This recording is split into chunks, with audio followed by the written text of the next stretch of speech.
Hey guys, welcome to episode 57 of C&D Towers, Brews, and Builds. I'm Mr. Comment Number 5, and my fellow host in college at 2 a.m. was known as a scavenging ooze, Big Tuck.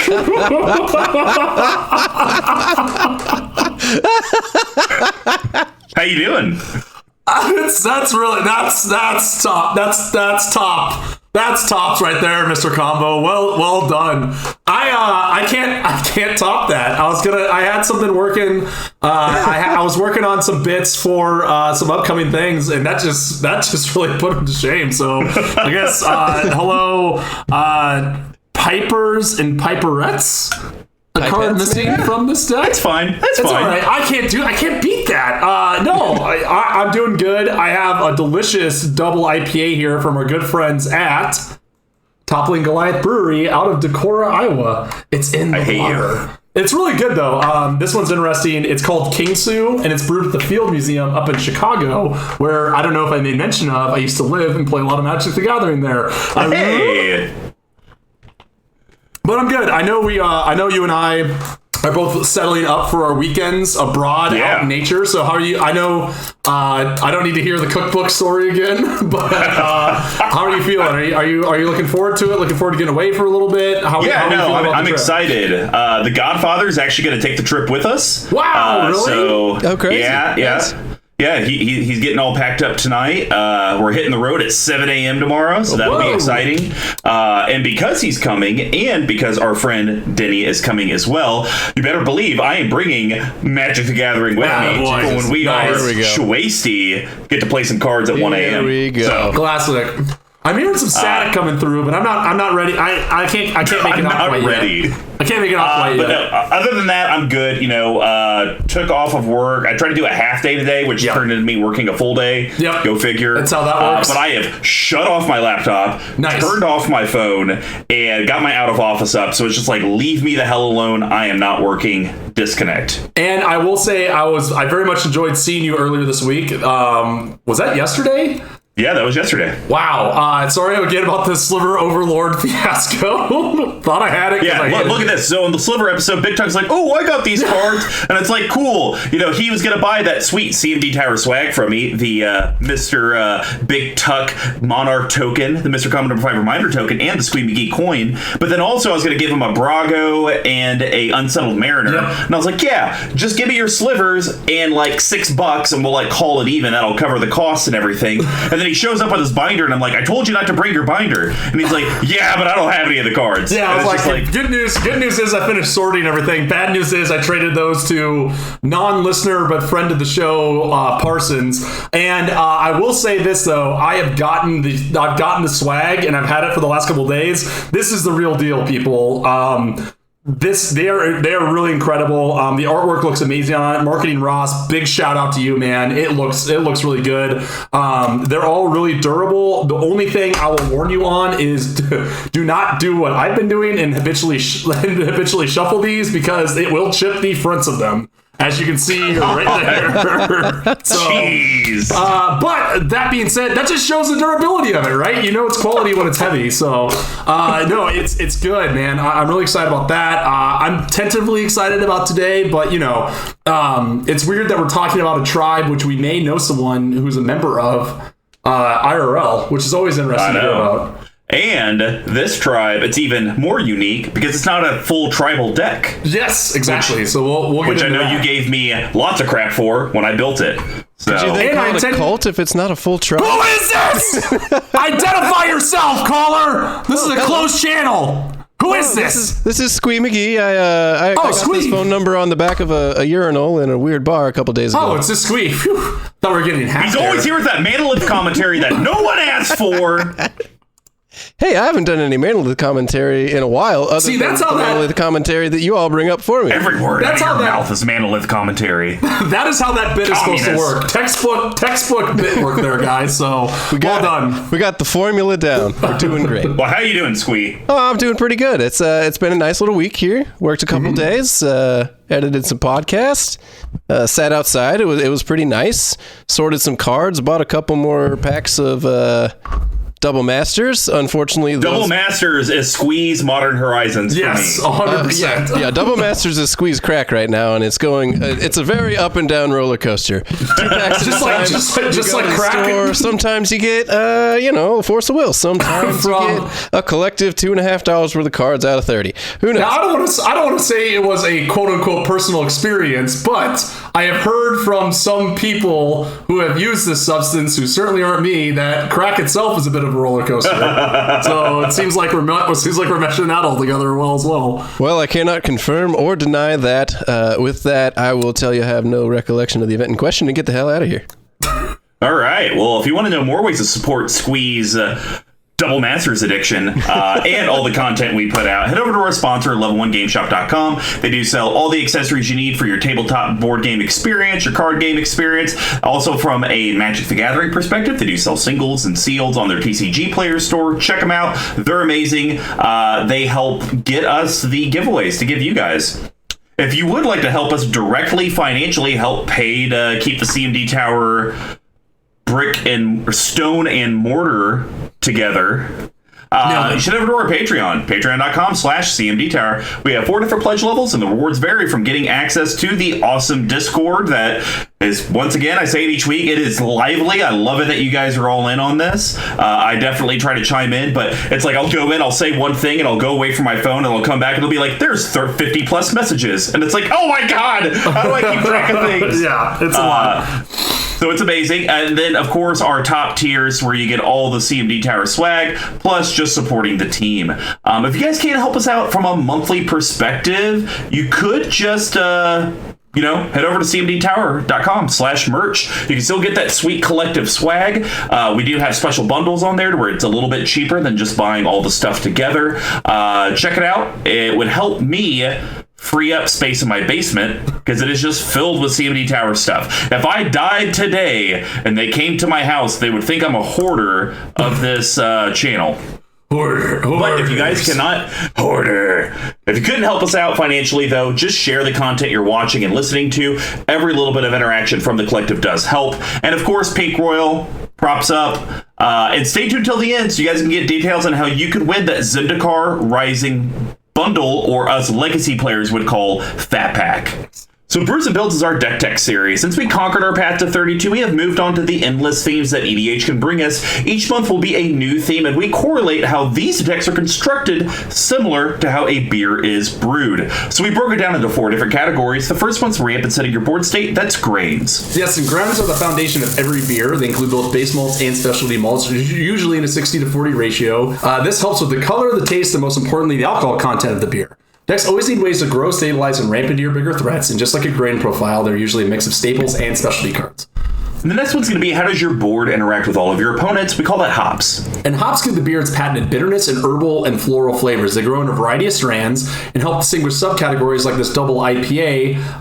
It's got Citra hops in it, which gives it kind of a fruitier taste, one of my favorites. Our hop choices help clear and interact with the board so your deck can do what it wants. And then, one of my favorite sections, how does your deck actually close out, accomplish its goal, or win the game? We call that yeast. And yeast are living microorganisms that eat the sugar from the grain, are extremely finical, and kiboshed another brew I just made not too long ago. They add the alcohol content and carbonation. Without yeast, you'd be drinking flat sugar water. Without yeast cards, your deck wouldn't meet the goal of actually winning the game.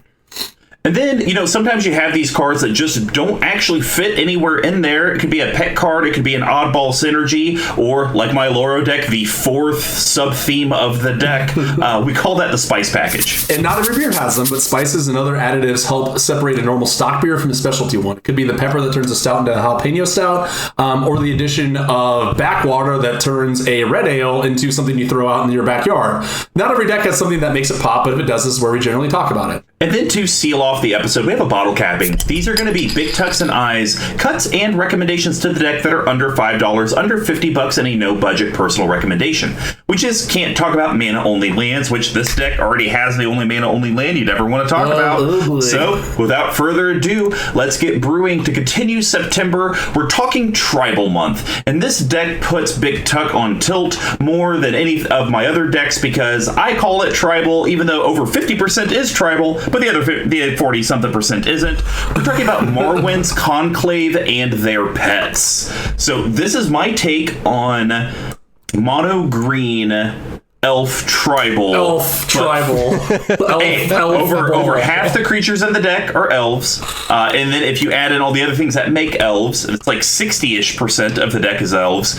The reason I went this route with Marwyn, and then I'll have Big Tuck kind of read off the card, is elf tribal to me is boring as hell. Yes. I'm sorry. I'm just gonna call it as it is. Even Squee, who had an elf tribal deck in his first edition of Reese, it's now not even really elf tribal anymore, is it? Yeah, I gotta be honest. Other than Reese, there's not much going on in there that's elf, other than he poops out a bunch of elves. Yeah, it's just elf tribal is just super boring. I know that Duffman likes to run it with his Azuri Renegade leader, but it's just not for me. But when I saw Marwyn, I was like, okay, this gives me an entry into elves when elves do well, but then I can maybe do the other things that green does well. So Big Tuck, what does Marwyn do? And I don't know if you guys noticed, I came right from work after picking up my car, so I'm wearing my work glasses, which means I can actually read this stuff. So Marwyn, the Nurturer, is 2 colorless and a green for a 1/1 legendary creature elf druid. It's a rare from Dominaria. Whenever another elf enters the battlefield in your control, put a 1/1 counter on Marwyn the Nurturer. Tap, add an amount of green mana equal to Marwyn's power. Midwife to mothers and leader to all. So we gotta put this issue in the sand here now, because we have talked about this off mic many times. Is the baby in the picture, is she stealing that baby out of spite? Out of protection, or is it one of her own children? We got to go with it because we've argued about this left, right, and center. So the funny story is she runs an orphanage and she likes to steal children for her orphanage, but then tells the children that their families didn't love them. So that's the funny she steals story. Children and takes them to the orphanage. Yes. Oh my god. That's worse than any of those other ones. But the real life thing is that since she is a midwife, most likely this is a baby that she has just received birth from, and maybe the mom's recovering. Right. So now she's nurturing it, protecting it until the mother can take it back. Clearly in the middle of a forest, obviously. Yes. That's where elves are. That being said, I think regardless, canon for the CMD Tower group, she is stealing these babies and putting them in an orphanage. Yes. I do actually like Marwyn quite a bit. I think she kind of extends out. I think elf... So it's an elf deck, and I checked. There's only 21 elves in it, which is... Out of... How many creatures? Let's 39. See 39, so okay, fine. Still, you didn't go all in on it, but I think it's... I agree with you, too, because elves, in my opinion, play almost identical to slivers, right? Like, all the elves stack up on other elves. You're playing elf cards that pump the other elves in one way or another and give them these different evasion abilities, and then you get board wiped, and you just, have to start over. Very similar in scope to slivers, just less abilities to give out. So I'll disagree with you there. I don't think they're like slivers. Elves are like goblins. That is a better analogy. I'll give because goblins, they don't have all the billion keywords out there. They aren't across all 5 colors. And I believe, aren't goblins in some circles of mysticalness a darker version of elves? They are usually at war with each other. Yeah. Well, I know they're usually at war with each other, but they have very similar features. Just the goblins are usually a lot more demonic and kind of disgusting looking. So are they kind of like rejected elves, or are they like their own species? So you're coming out as con goblin in this day and age. This podcast is gonna get shut down. You can't make stuff like that. My God. Anyways, so I agree with that analogy 100%. Okay, so I picked Marwyn because she does tap for a whole lot of mana. She's fairly cheap to get down, and so I was like, well, maybe I could do this to the point where I can now use elves, because they usually generate mana, but now this one elf could be really big, and I could smack face, potentially. Or tap her for 9, which I do on the regular, and cast one of these big disgusting creatures. So that's kind of the angle I've gone with it. Do I like playing the deck? No. Do I play it often? No. I was just gonna say. And I do like that because a lot of the other elf decks, you need to plop down the elves super quick, right? But in this one, you can kind of hold them back and play turn 1, and then turn 2 get her out, and then start casting those low CMC elves to make her bigger, and then on that same turn be able to pump out about something, on top of that. I think this deck reminds me in terms of how often you play it and your reaction when you play it, very similar to my mono green deck, where it rarely comes out of rotation. It always kind of feels like a chore. It's kind of like one of those things where it's like, I'm drunk, or like I'm sick of playing other decks where I have to think. I'm just going to play this one. It's a little bit more meat and potatoes. And I think that there's not much. I think there's things that we can do to make it change a little bit. One thing I will say that is very, very interesting in an elf deck is the CMC 374. Wow. Yeah. That's a lot. But, the interesting thing, though, is if you look at the mana curve, most of the cards in the deck are 3 CMC. It's just because I do have the gamut between 4 to 10. Right. And it's not like there's a lot of cards, it's just those cards outweigh the 1 and 2 CMC ones, so it just kind of slings it over. But yeah, it is very interesting. This deck is quite pricey CMC wise to cast. And I will. So if we compare this to the Selvala deck that we talked about, that CMC is 367. So it's interesting that we're both playing these weird mono green decks that like come out screaming but have this way crazy mana curve. You know what I mean? Yeah, that is interesting. Also, something that I thought was interesting is I have snow-covered forests in here, yet I don't have an extra planar lens in here. Correct. I think when you built it, there's a card we might be talking about that you thought you could kind of snag us into there. And I'm not sure if that was your thought process behind this. However, I will say that your color pie distribution is 100% on point. So way to go. Yep. And money, because we got to get back to start talking about the budgets of the deck. I was very shocked when I saw that this deck's coming in right around $1,000 on TCG Player. What? You're shocked? You have a Gaia's Cradle here.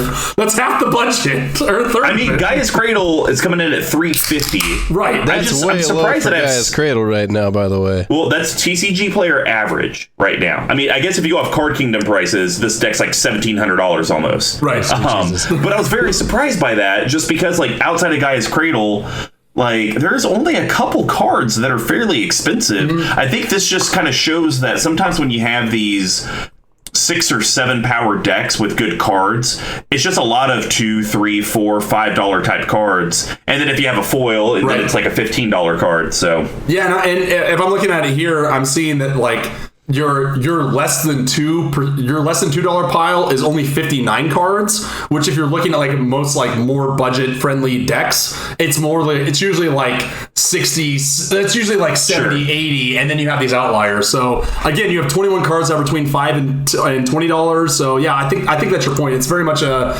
drips and drabs sort of budget tier, right?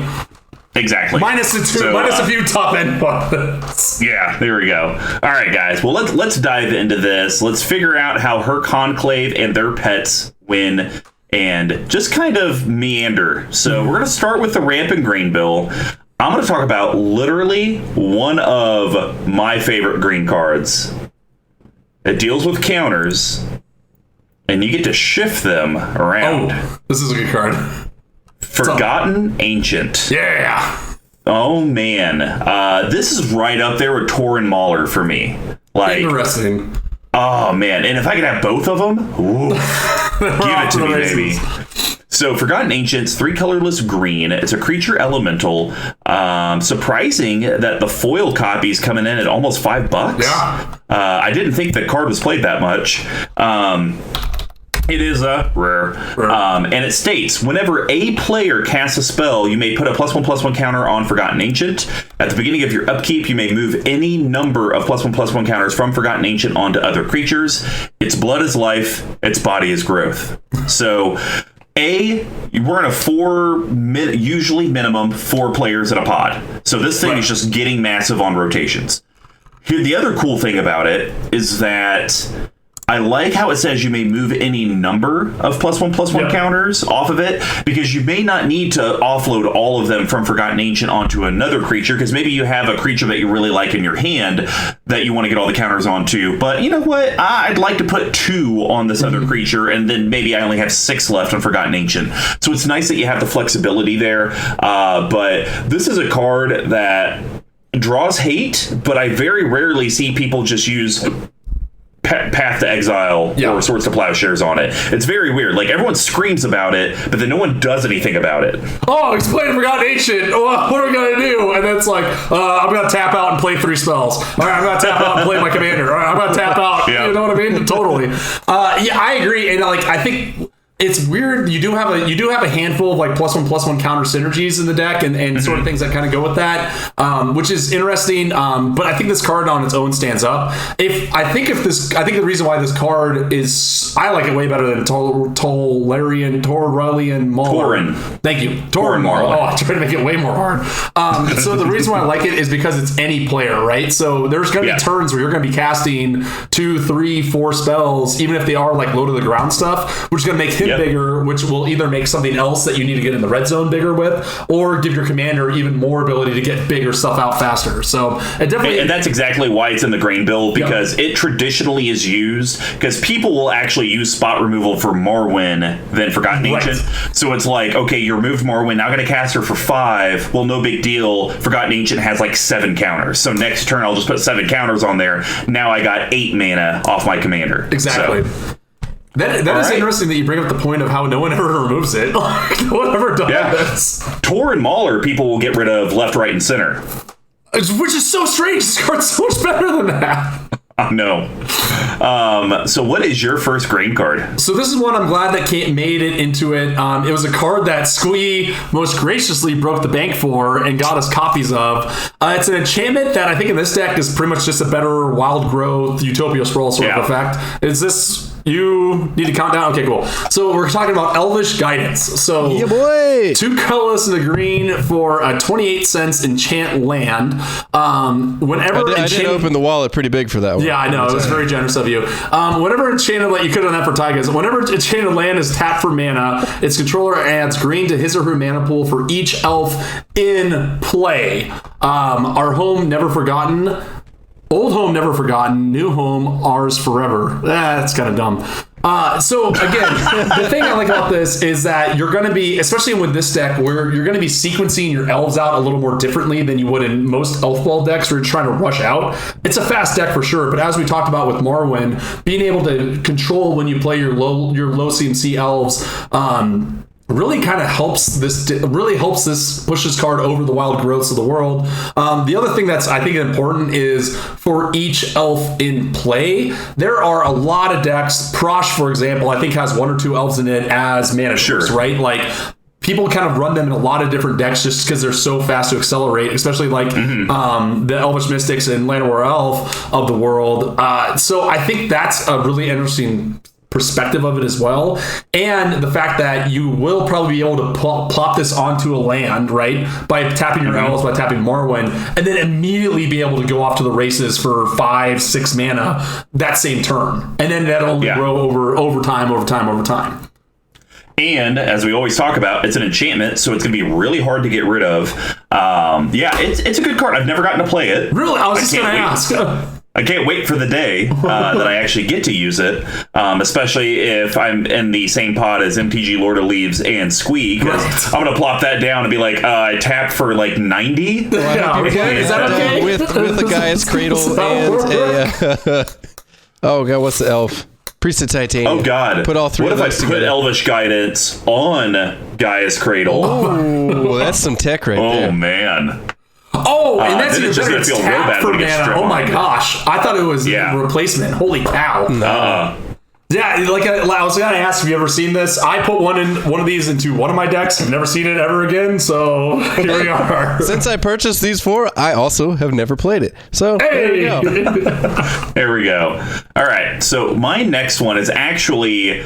I was thinking about it. I think I own more copies of this particular legendary creature, and it's in more decks than any other creature I probably have. She is a card from Magic Origins. I do have the nice foil copy. We're talking about a Nissa Vastwood Seer.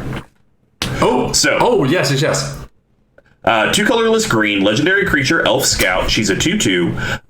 And she states, when Nissa Vastwood Seer ETBs, you may search your library for a basic forest card, reveal it, put it into your hand, then shuffle your library. So it is that it's a little sucky because they're pinning you to a basic and it has to be a forest. Usually it's like, hey, go get a forest card or go get a basic land. So the fact that they pigeonhole you there, that can get a little annoying.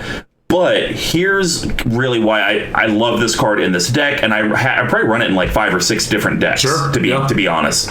Whenever a land ETBs under your control, if you control 7 or more lands, exile Nissa, then return it to the battlefield transformed into Nissa Sage Animist. This is a 3 loyalty planeswalker. For +1, reveal the top card of your library. If it's a land card, put it onto the battlefield, otherwise put it into your hand. I basically use this for free card draw or free ramp. I'm happy with either one. The -2 is good in a pinch. Put a legendary 4/4 green elemental creature token named Ashaya, the Awoken World, onto the battlefield. It does kind of suck that it is legendary because I do have some ways to make copies of tokens, so can't really do that there, but it is nice to, okay, I got board wiped. This is the only thing I have. Let me -2 and at least get a 4/4. Right. And then the -7, I've never done. Untap up to 6 target lands. They become 6/6 elemental creatures. They're still lands. I'm not a big fan of turning lands into man lands because then a simple Wrath of God destroys your mana base. Right. But the +1's really why it's here, and that's why for 3 mana, tutor a land to hand, and then when you get to flip it, because you will flip it because you are in green, +1ing all day long, and either land filtering or drawing your gas. Yeah, I agree with that wholeheartedly. It also sucks that it comes to hand instead of the battlefield, but what are you going to do with the upside of it? I think there's also, we've talked about swapping out commanders, there's a potential, depending on how this deck is built, I've seen decks like this where she is the actual commander. Because she can come out early, get you that land, and then flip quickly as well. And then even if she dies from being attacked as a planeswalker, still easy to get out. Command zone. Exactly. So no, I think it's great. It makes sense. It's an elf. It makes sense. It plays into this. So really, not much else to say besides it's a really good card in this deck. All right. Well, what is your second green card? So I think I'm trying to do as many elves as I can. But this is one that I think there's a few where they're kind of fringe and you're like, I don't really know if this goes in an elf. And then there's an elf deck. And then there's some where it's like, yeah, this is going to go in every single one of them. This falls into it. It's a perfect card. Ooh. And it's Imperious Perfect. So 2 colors and a green for a 2/2 elf warrior. It's a rare, coming in about $170. Other elf creatures you control get +1/+1. Green tap. Put a 1/1 green elf warrior creature token on the battlefield. In a culture of beauty, the most beautiful are worshipped as gods. Well, that's nice. That's kind of a nice sentiment. Nice. Yeah, so pretty much it's pretty straightforward here. I think something that this deck does well is you've chosen the elf cards that matter the most to get into the red zone and make them a little harder to kill, make them a little beefier around the edges, as opposed to just doing the normal elf ball thing where it's just like these only mana producers, right? Like they're only mana producing elves and going from there. So I think this is a really good inclusion there. Tokens are nice, especially with Marwyn's ability is enter the battlefield, not cast. So this can quickly pay for itself in no short time at all. Well, I mean, it basically, if you think about it, its activated ability does pay for itself. Yeah, that's true. Yeah. You tap a green, tap it. It should almost just read, if Marwyn's on the battlefield, don't put a +1 counter on it. Just tap it, make an elf, and it's the same thing. Yeah, exactly. And that's what you guys will see if you take a look at our deck list at cmdtower.com. That a lot of my grains are +1 effects, tapping, trying to create tokens, which usually you would think would be like yeast or maybe even hops for defense. But really, it's just this card by itself gives Marwyn 2 mana right off the bat. Immediately. Because it's giving her +1 and it's tap and it's going to make that elf that's going to give her another +1. So that's kind of... And she herself, once she enters the battlefield, will give 2 because it's an elf. Elf comes in, Marwyn goes up 1. There you go. And then she immediately stacks it another one, right? So this card, if Marwyn's on the battlefield, this card effectively costs 1 when you really boil down to it, right? Which is bonkers for the value you're getting out of it. Absolutely. Cool. My last one is actually a land. What? Wanted to talk about this guy because it allows you to, and I think with Marwyn, you have to find ways to kind of use her tap ability as often as you can, and Wirewood Lodge gets you there. So good. Oh, great card, yeah. So this is a land. It's an uncommon for $3. Got it out of my mystery boosters. Thank you. Hell yeah. And it basically has two things: either tap it for a colorless, or pay a green and tap it, untap target elf. Shouldn't have to explain too much there. You know, Marwyn, you can tap it for a crap ton of mana, and then you use it to untap, and then you tap it again. But I do have 21 elves in the deck. And, you know, Big Tuck just talked about Imperious Perfect. Maybe I don't really have many plays. Well, I'll pay a green, tap, make an elf, and then I'll pay a green, untap it, tap it again for another green, make another elf, just because I got to do something with my life. I gotta do something. So I really like it. Really, outside of that, there's nothing super broken with it. Right. You know, I do have. Are you talking about a legendary creature next? No. Okay, so I do have like Selvala, Heart of the Wilds. Yes. I do have Rishkar, Pima Renegade. Both of those work very, very well with Wirewood Lodge. I think it's probably a card that even if you're not doing Elf Tribal, if you have probably 10 elves in the deck that have impactful tap abilities, may not be a bad thing just to put it in there. I mean, it's almost kind of like a Reliquary Tower, where Reliquary Tower taps for colorless, and then its effect is only relevant if you have more than 7 cards. Same thing here, it taps for colorless, and its ability is only relevant if you have some elves you can do things with. And I think you touched on two very important parts of why this card is so great. Number one, it comes into play untapped. Right? Mm-hmm. So even if it produces a colorless, who cares? You have piles of green mana all over the place. Sure. And I think it goes to show how effective this is, because if you look at the elf kind of commanders that would come into this, right? Like Selvala, great. Marwyn, great. Reese, great. Selvala, the green-white one, the parlay commander. All of them that plays in perfectly with just their commander, and there's usually elf support in there to do other things as well. The only one that we'll get into one later that this doesn't really play well into, but again, now that this card's been reprinted down to $2-3, easy pickup. You will find a deck for it, or find someone that you can trade it to who maybe hasn't seen it before. Yeah, absolutely. Well, what's your last green card? Okay, so this one is I have a interesting opinion on this. I don't think this card goes into all green decks, but it is an insanely good planeswalker. So we are also talking about another Nissa. We'll get to that in the post credits. Nissa, who shakes the world. So three colorless green for a 5 CMC legendary planeswalker Nissa, not a mythic. So mostly, which is crazy, by the way. It's bizarre. So static ability, whenever you tap a forest for mana, add an additional green. Insane in the right green deck, which I'll get to.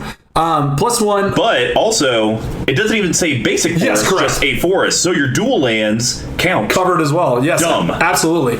+1. Put three +1/+1 counters on up to one target non-creature land you control. Untap it becomes a 0/0 elemental creature with vigilance and haste. It's still a land. Like you said, I wish it was like till end of turn, but it does untap a forest, so you can then tap for 2, right? And then -8, you get an emblem with lands you control have indestructible, which actually is pretty sweet. Search the library for any number of forest cards, put them on the battlefield, tap, and then shuffle your library. Literally. I saw this card back when we drafted, and we had like a 16-person draft. When we drafted War of the Spark, someone got this out playing limited, and no one could touch it, and he did it. And it's like, all right, I guess we're just over.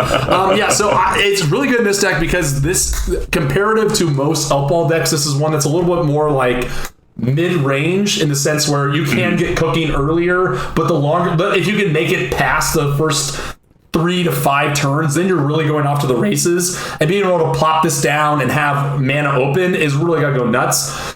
And that's the only thing that I'll say about it is it's not like I wouldn't put this in my Selvala deck because it's a little too slow for what that deck's trying to accomplish. So that's why it's not a slam dunk into every mono green deck. But you know what I mean? Because it's 5 and sometimes it's kind of a dead draw. But in a deck like this, it protects itself, it adds mana. And if you get that -8, you pretty much should win the game on the spot. Yeah. Or otherwise. Yeah, I really like the card. I've yet to get to see it. Really? I picked up the copy because I knew it would be a slam dunk in here. Mainly because I have ways to double stuff on the Nissa. So it's like maybe I potentially ultimate it the turn it comes out and it sticks around. Right. May or may not get into that later. But I would say this. In general, it's fine. I think this would probably be better suited for my Lord Windgrace deck. Because if the land dies, who cares? I'm getting it back anyways. Right. Versus here, I'm not, if you get rid of my lands, it's not the end of the world, but it's gonna hurt. So that's the only drawback. But I mean, for 5 mana and being able to tap, the forest to get an additional green.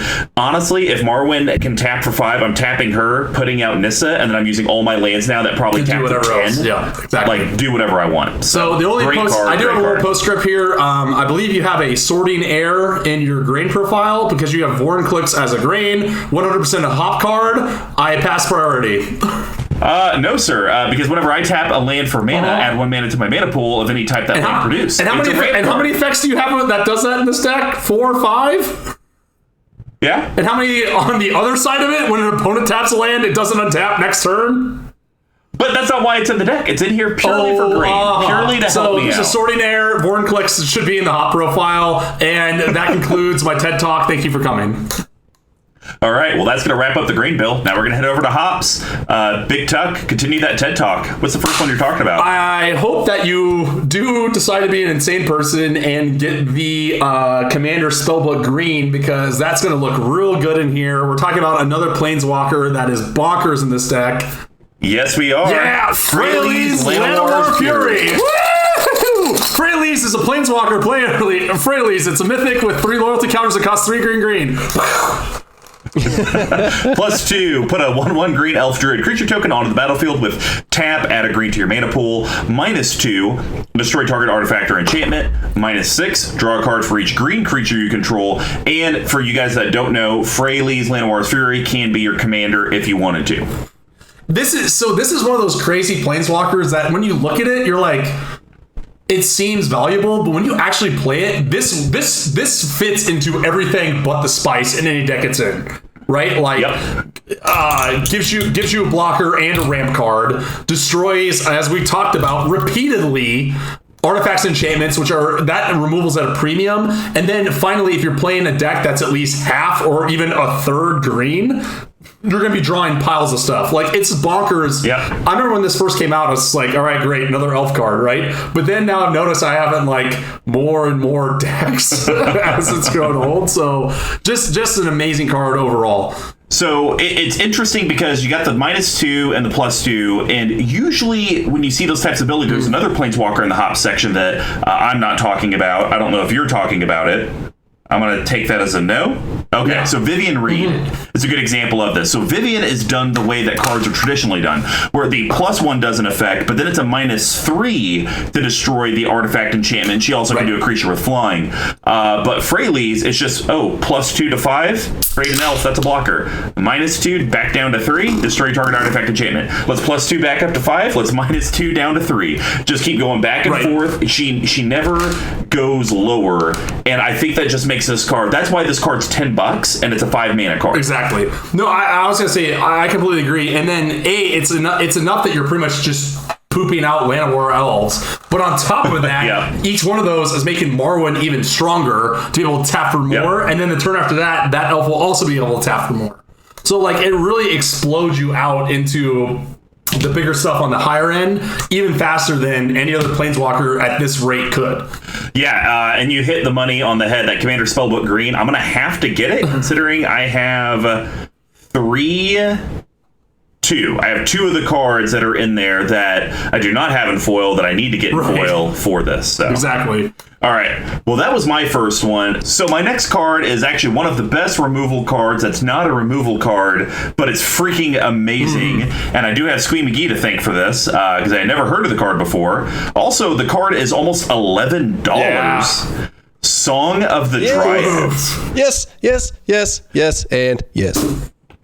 2 colorless green, enchantment aura. It's a rare. Enchanted permanent is a colorless forest land. Oh, so beautiful. Few who encounter the strange human-like grove leave.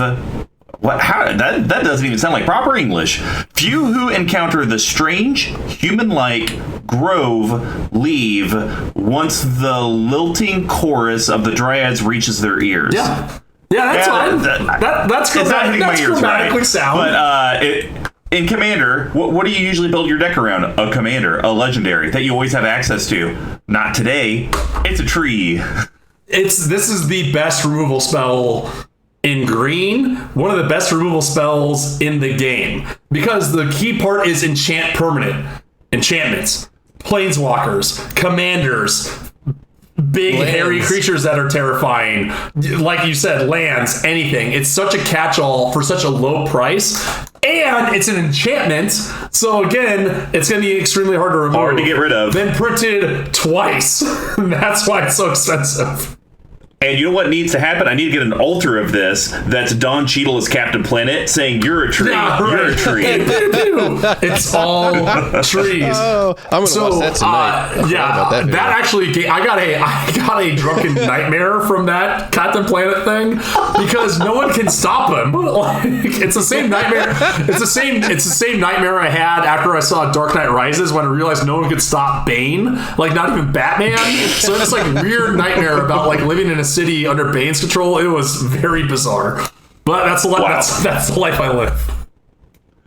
But, Song of the Dryads, I would say this is an auto-include or a staple in every deck that can run green. Sure. If it weren't for the $11 price tag. Completely agree. If this was $2 or $3, it would. Yeah. Oh. No. Like. Yeah. How about this? If it's Soul Ring price, I probably own 44 of them.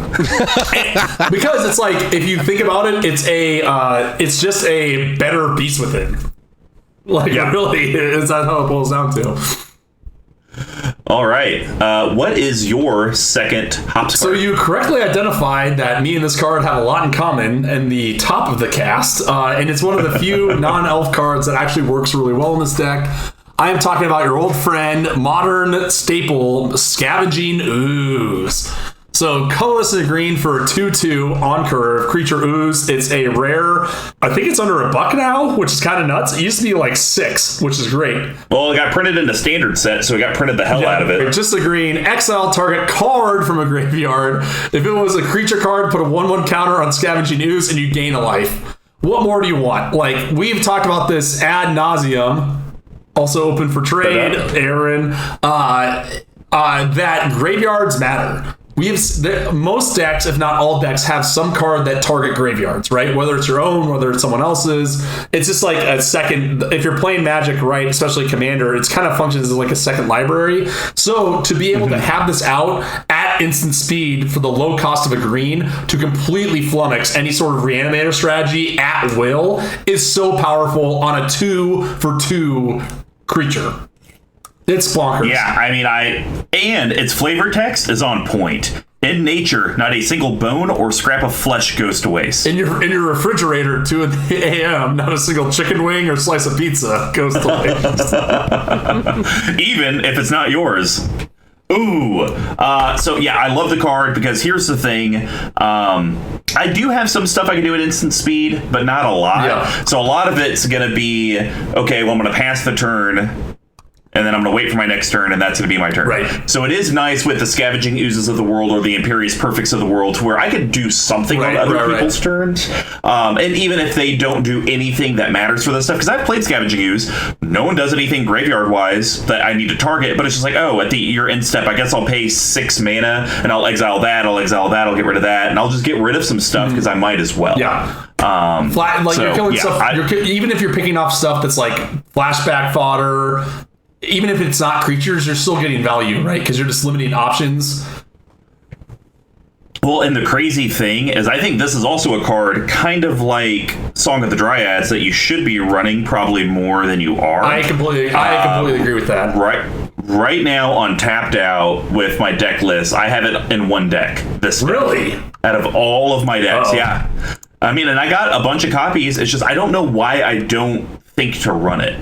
That's just the weird thing. Yeah, It's like it sneaks by somehow. Exactly. And because it's like sort of innocuous, right? Like it doesn't seem like it does much on paper compared to some big and flashy stuff. Perhaps that should be an Action 4 news of cards that you should play more, because we did cards that are played too much.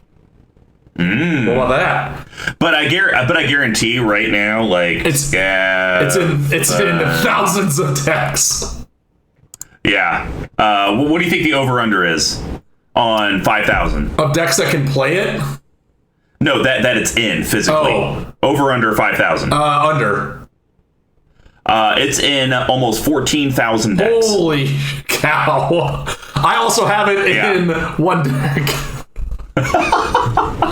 Because we are great deck builders. Because we know what we're doing. All right, Scavenging Ooze, awesome card. Yeah. You should do it.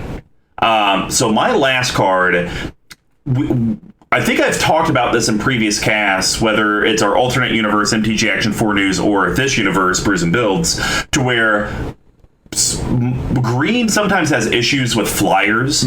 Yes, they have reach, but that's about it. And if I'm doing this theme, I can't just put all the reach stuff I want in here. So I needed some way to be able to deal with flyers. It's way overcosted, but it is a great, should be one-sided board wipe. Tornado Elemental. So, 5 colorless green for creature elemental rare 6/6. When it ETBs, it deals 6 damage to each creature with flying. The cool thing, though, is you may have Tornado Elemental assigned its combat damage as though it weren't blocked. So, as we get to in the Yeast, and I'm sure we'll talk about them, there are ways that my creatures get buffed. It is kind of nice where it's like, you have a billion creatures I can't do anything about. I'll just swing this Tornado Elemental that could be doing 15 damage, 20 damage, or even if it's just 6, and I'm going to get that through. And it doesn't even say that it has to be swinging at a person. Planeswalkers are a lot more relevant. Your Planeswalker's about to ultimate. You have your Atraxa and a couple other things. I'm going to swing it in. I'll lose Tornado Elemental, but I'll deal 6 to your Planeswalker and probably kill it or get it down to like 1 loyalty. I don't have much to say about this because we're going to be talking about it later. Oh, come on. This is a Raphael special, so we'll get into it later. How about that? I don't like it. Okay. See how Tuck does me, people? See how he does? I don't like it. What's your last hop card? So there's only a handful of elves that really see a lot of play outside of elf decks. So this is one that actually sees quite a bit. It is a legendary creature, Elf Shaman. We're talking about Yeva, Nature's Herald. So 2 colorless green yes. for 4/4, which is nuts. It's on curve. Flash, and then you may cast green creature spells as though they had flash. So this is definitely like a workhorse card, and I've seen this in builds that are like green, red, white heavy, where the green's really doing the work on it. Obviously in this deck and most mono green decks, it does piles of work. Like you just talked about, being able to play at instant speed for all the creature cards in your deck is a huge advantage. And in this, in my opinion, this is just like a better Veldukin Orrery, which is an overrated card, which we don't need to get into. It's not a better Veldukin Orrery. It's a worse Veldukin Orrery. See, I disagree, though, because it counts as, in this deck in particular, it counts as a creature. It gives you pips. Sure. And it also is an elf. So it funnels into all of the different strategies that we've been talking about to this point. So for me, and it's also a buck. It's a $1.17 versus 40 for the Orrery. So in my opinion, just because this deck is built around that, it's built around having elves, it's built around having creatures. This is why this deck is like a ley line of anticipation pretty much for this deck. So awesome inclusion, fits the curve, can beat face, can block most of anything when it comes to tokens except for flyers. Great inclusion, especially at the cost. Well, so as I constantly try to tell Big Tuck, just because a card is cheap or expensive does not make it a good or bad Magic card. So we got to get rid of that. But the reason I like Yeva in this deck more than Veldukin Orrery is because you can play her at Flash. Right. And so, like I kind of mentioned before, there's some times where I'm just sitting around not doing anything. And maybe Scavenging Ooze is on the battlefield, and someone's like, man, I can't do my graveyard stuff now because Mr. Combo has 7 mana open. well, I guess I'll just pass. And it's like, cool, you're in step. I just flash in Yiva instead. Right. And then I'll still gobble up some of your graveyard. Or I flash in Yiva, maintain priority, and then cast some green mana doors. Exactly. Right. So, yeah, for this deck, it is better than Veldekin Ori, but it is not a better Veldekin Ori. I agree with that. In this deck, it is better. It's probably not better at a macro level. There we go. Yeah. Well, that's going to wrap up the hop profile. Now we're going to head over to the yeast package. Also, I didn't realize 33 grains in the deck, 16 hops, 13 yeast. You could say this deck wants to go quick. But that's how, like, I think if you break down most mono green decks, that's how they're all going to look. It's going to be just like this. So this is one of the few gods I have in the deck.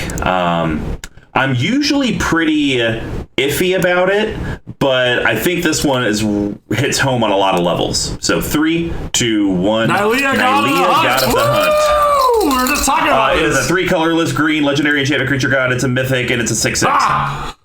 And the foil is only $15, which is budget compared to most gods. Indestructible, as long as your devotion to green is less than 5. It's not a creature. Each green pip in the mana cost of permanents you control counts towards your devotion to green. Other creatures you control have trample, which is how most people play this. But target creature for 3 colors and a green, target creature gets +2/+2 until end of turn, which I think in this deck actually has a fair amount of utility. Potentially. I mean, so you're not going to do it on Marwyn because that basically you're losing 2 mana when you do that. So you're not going to do it there. But some of the other cards that we could get to, which I'm sure we will, you are right. Mm-hmm. Doing that 4 mana could potentially make all of your guys unblockable. Exactly. And so the reason I actually put it here is actually for the trample aspect, like you alluded to, because, I got like a Omnath Locus of Mana. Cool. Omnath is a 50-50, but you got 1/1s. Right, like, exactly. That doesn't do anything. That literally happened in the 40 Life in a Dash we talked about earlier in the week, where my Consuming Aberration was like 112. But it didn't have any evasion. So it's just like, well, cool. I'm going to eat me a 3/3 a Dino Kitty. So I like the trample, and she does become a 6/6 beater on the regular. Right. Is there not some sort of, if you have her and Marwyn and like a Wirewood Lodge or something along those lines, there is some sort of rigmarole that you could, if you don't have anything to do on the pre, to pump up Marwyn, or am I making that up completely?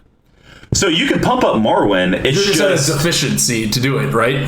Yes, basically instead of paying, because you would have to tap Marwyn to get some of the benefit back, but think of it, instead of paying 4 mana to give her +2/+2, you're paying 2 mana to give her +2/+2, because technically the 2 she could use to help pay for another activation. Yeah. But outside of that, I mean, because typically when you want to pump up Marwyn, it's not for damage, it's for tapping mana to go do other stupid stuff. Right.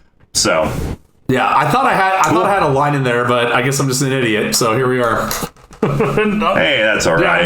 News it's because you didn't have your. It's because you didn't have your Rock Creek Brewing. That's what happens. We did. We'll get there. All right. Well, what's your second yeast card? So I want to talk about not the goad, but the goat. Oh. We're talking about breaking a path through with the Pathbreaker Ibex, aka the pseudo budget Crater Hoof. So 4 colors and green for a 3/3 creature goat. It's a rare. My skills are wasted here. Daruk Colonian Tracker, terrible flavor. Text, and comes in about 8:45. So whenever Pathbreaker Ibex attacks, creatures you control gain trample and +X/+X until end of turn, where X is the greatest power among creatures you control. Which I actually like this card a lot. There's one card in here that you're conspicuously missing, which I'm also not getting into. But the fact it's a repeatable thing where it's not just like a wham, glam, Sam, thank you, ma'am. That's why I like this a lot. And the best part is it's not creatures that are attacking, right? We talked about how Marwyn could easily get to 8, 9, 10. So that's going to carry over into this guy, into one combat, into another combat. And like we made mention, the last thing I'll say about this is the fact it gains trample is so important, right? Like green has this problem of these big beater creatures, and even if you're going wide, or what do we call it, where it was like in between the two, like mid? Yeah, like between wide and tall, right? Like Gear Red, for example. Sure. Like, you need to have those trample enablers. So having something that pumps them and gives them trample as a redundant effect is really, really important. So I think Pathbreaker Ibex is a great card. I think it's only been printed once or twice, which is why it's so expensive. So maybe Commander Legends, but again, we've said that 400 times, so who knows? So it's not wide, it's not tall. Could we call it fluffy? Okay, I'm on board with that. Yeah, going fluffy? Yeah. Yes. Going fluffy. 100%. Hashtag fluffy. Coming to a Twitter near you. Oh, I'm pretty sure that's already from that comedian. Because there was a comedian that... Oh, Gabriel Iglesias. Yeah, Gabriel Iglesias. Yeah, he can also go, hashtag suck it. I'm coming for you, sure Iglesias. He listens to this. So here's the kind of cool thing, and you did allude to it, because you don't have to swing to get the pluses. Right. So Marwyn could be an 8 or 9. Pathbreaker Ibex is going to give everything +8 or +9 when it attacks, which also makes Marwyn go up an additional +8 or +9. Oh, right. So then that does technically into Nylea, to where, okay, you have no blocks because I'm swinging a 12/12 at you. Well, I'm going to tap Marwyn for 18, dump all that mana now into Nylea, pump up Pathbreaker Ibex even more, and potentially kill you. Right. Yeah. So that does give you some kind of cool, sneaky tech there. Now, God, if it gave Trample and Vigilance, then you're just swinging with Marwyn, and then it's like, I'll still tap it, and who am I going to beef up? Yeah, exactly. So, but no, a great inclusion, cool like stuff. I said, like, again, there's other cards in the deck that do this effect slightly better, but the fact that this one's repeatable, you can keep getting it in, especially if you get it out early, just makes it a real solid choice. Yeah, if only Green had ways to get multiple attack phases. Yeah, well, that'd be nice. They can draw cards, they can counter cards, they can destroy artifacts and They can make people not play on their turn. Exactly. Yeah. All right, so my next card is a Elf Lord that does talk to the trees. Big Tug can't figure it out. We're going Voice of the Woods. 3 colorless green creature Elf Lord. It's a 2/2 for 54 cents. It is a rare from Onslaught. Yeah, good work. Hey, look at that. The ritual of making draws upon the elves' memories and pass, and elves have long memories and ancient pass. So before I read off its effect, I knew I had the card in here, but I couldn't figure out if it was a spice or a yee, so that's when I had to go through and count my elves. Be like, oh, okay, I got 21, I'm good. So basically it says tap 5 untapped elves you control, put a 7/7 green elemental creature token with trample into play. We talked about the ways that I can make tokens. We talked about how over half the deck's creature base are elves themselves, and this guy is an elf lord himself, so he can tap himself to help pay for this. Being able to once again sit tight, which I hate saying, but then makes me feel good. Gets back to instep. And then, hey, I'm going to tap, even if it's just 10 elves, and I'm going to make 2 7/7 green elemental creature tokens. That's nothing to, like, snuff at. Especially, then I cast Pathbreaker Ibex, and we kind of do that rigmarole. It's a great card. I'm sure it probably works better in decks that solely do elves and nothing else, because then maybe you can make 5, 6, 7 of these 7/7s. But I do have ways to make copies of tokens, which is another reason why I leave it in the deck. Agreed 100%. And I think even if we boil it down to just getting one activation a turn, right? If you just have a bunch of if you just have a bunch of dorks and you don't have anything else to do, like, it's much better to waste, instead of wasting them trying to force out your hand, right? As you're drawing cards, as you're recovering from maybe like a board wipe or a bad attack or something like that, being able to get out a 7/7 trampler, pretty damn good. Yeah, and I think the thing here is you would think, Voice of the Woods hits, people are going to target it. People actually don't. So there's a vampire that if you tap 5 untapped vampires you control, you literally steal an opponent's creature permanently. That is brutal. That's one where people see it and they're like, you got to die, right. That has to die. This, it's like, well, you tapped 5 elves and you get a 7/7 with trample. Okay, that's I could deal with that. So it definitely sneaks under the radar. And especially people are going to see you play this at 5 and you're like, well, that's all you got? That's all you have? You're like, yep, I'm tapped out on lands. But then immediately you're like, okay, 7/7. Right, next turn, coming into your Planeswalker or whatever.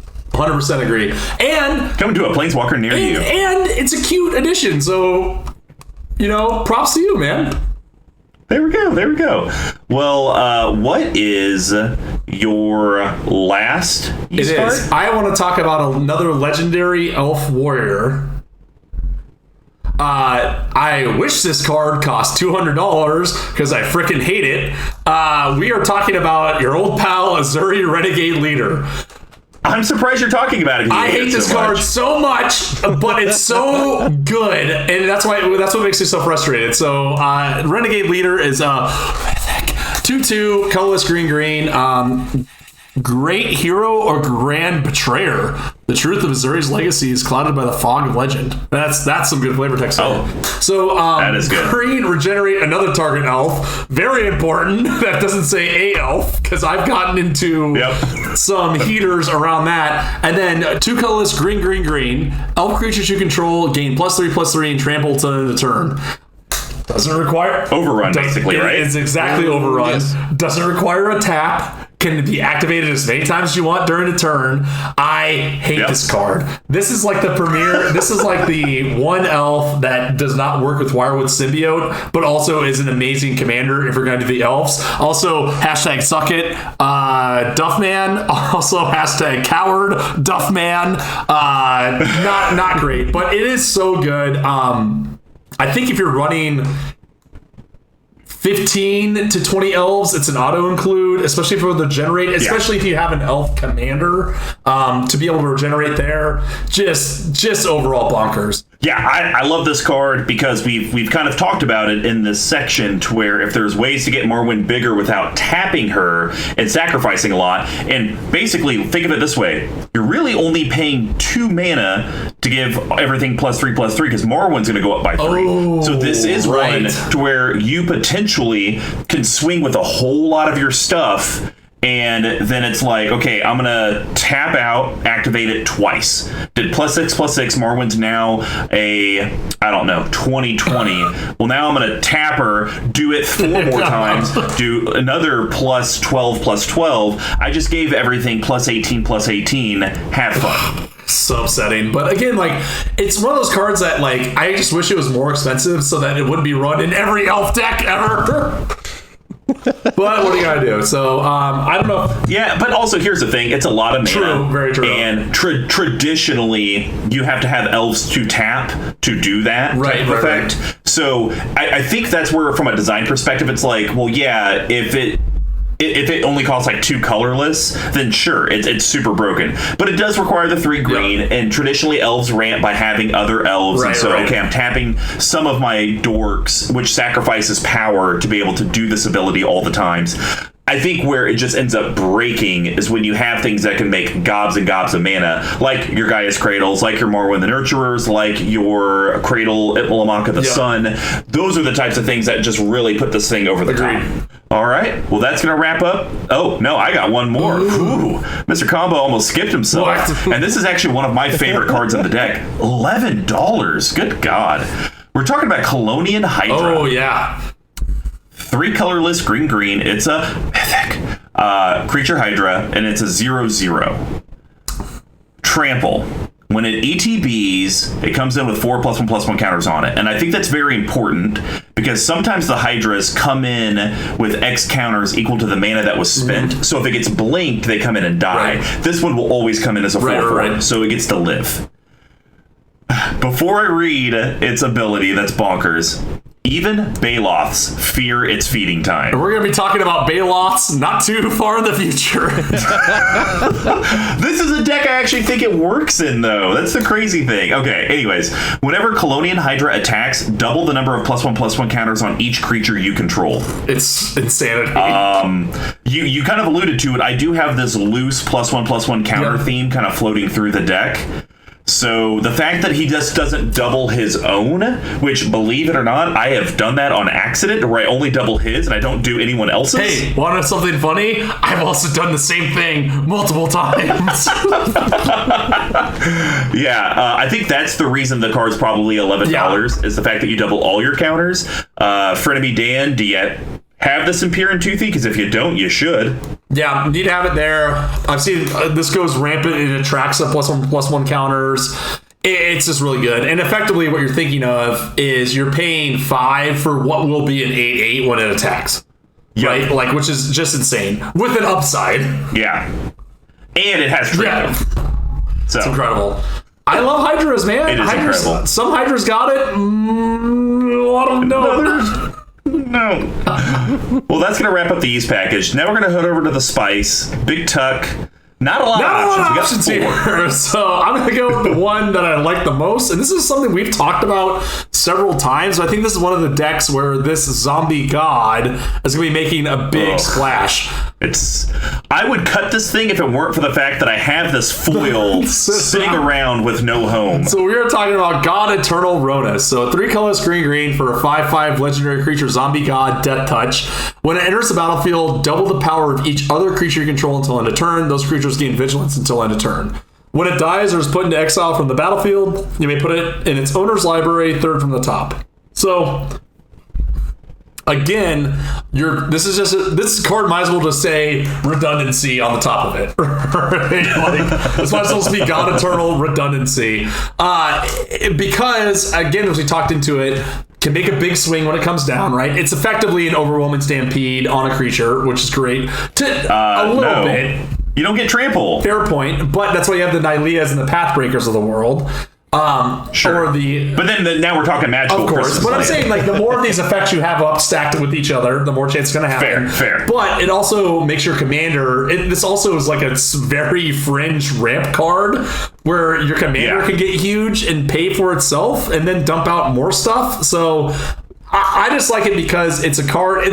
I think this is like a very good example of a non-elf card that still fits the bill of this deck and where it's trying to go, right? Like, for 5/5 death touch for 5, it's on curve. It has a sort of recursion built into it. The sense it's going to go to the library. Yep. I've always been a big fan of this card. Now, granted, I think I have it in 2 decks, and I've never seen it before. So maybe I'm just crazy, but... Well, I'll say this. It is nice because it's basically a free 5/5 death touch. Because if there's ever a world that I'm casting this and Marwyn's on the battlefield and she's not going above 5, something's clearly gone wrong with my game plan. So it should. I pay 5 with my lands. It comes out. Marwyn now taps for 5+. Okay, I just got the spell for free. Let me cast something else. Almost kind of like a Rishkar's Expertise. Yes. Great example. And look... I do like the vigilance in this deck because we did kind of talk about Magical Christmas Land with, if Pathbreaker Ibex is out there and Marwyn's huge and you have Nylea, like, technically Marwyn gets humongous, but you can't swing with her because she taps. Well, with God Eternal Ronus, she gets even bigger. Then you swing and then you can do a whole bunch of activations. Same thing with the Azuri. So that's why it's a fringe thing, because the vigilance is a nice to have, not the great to have. But it does loosely fit because it makes Marwyn bigger, and so it's basically a free 5/5 death touch that I get over and over. It's and over also, again. To your point, a weird design space where it gives vigilance instead of trample. Like, green's not really known for vigilance, right? So I don't know. Maybe they thought if it was trample, it'd be too like Crater Hoof adjacent. I don't know, but I like it. Yeah, but the reason I don't compare this to Crater Hoof, though, even if it did give trample, is it only doubles the power. Right? It doesn't double the toughness. Oh, I always forget that. So your stuff can still die. Crater Hoof does double everything. Yeah, that's a good point. But again, I like the inclusion. I think it should say. I hope it does. But that's the one I want to talk about. All right. Well, mine that I want to talk about is Fringe, because we've talked about this +1/+1 counter theme, and I've talked about how I need flying protection. Jugan the Rising Star. So this is one of your legendary creature dragon spirits for 3 colorless trip green. It's a rare for 70 cents because it is very overcosted. It's a 5/5 flyer, and when it dies, I may distribute 5 +1/+1 counters among any number of target creatures. We didn't talk about it, but, I got, like, Champion of Landbolts in here. That's an amazing card. We got Jorga Warcaller in here. That's an amazing card. Heck, we talked about Colonian Hydra and how it doubles counters. Right. Marwyn needs counters. So I have a lot of counters matters through the deck, and this card loosely fits that. It's just I don't have... Like we talked about Wirewood Lodge. I got 21 elves in the deck. Chances are when I play Wirewood Lodge, I'm going to have an elf that I could do something with. Is it going to be the optimal play? Potentially no, but it'll have interaction. potentially with Jugan, outside of my commander who I'll always have access to, when he dies, I very well could have nothing that matters with +1/+1 counters.